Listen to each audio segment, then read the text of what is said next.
Oke, jumpa lagi dengan saya di sini di channel Dev Tanjuang.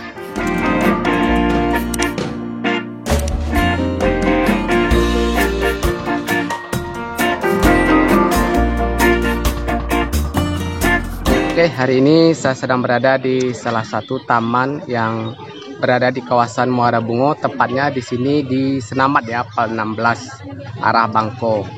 Jadi di sini adalah taman yang favorit sekali untuk warga Bungo terutama, dan juga di sini untuk di luar Kabupaten Bungo juga banyak pengunjungnya di sini. Oke, buat teman-teman di sini yang ingin tahu bagaimana keindahan dari Taman Ataya Garden di Muara Bungo di sini, yuk simak terus video saya di sini. Oke.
Oke guys, di sini banyak sekali permainan ya untuk anak-anak, seperti permainan air ada di sini ya guys, dan juga di sini tamannya sangat luas sekali guys.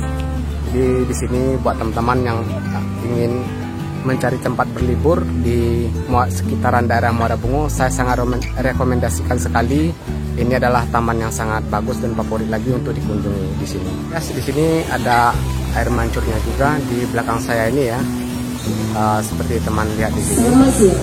Dan juga di sini untuk tarifnya sangat murah sekali ya teman-teman, hanya dikenakan 30.000 saja per kepala dan biaya parkir motor hanya 5.000. Oke teman-teman, simak terus ya video saya di sini.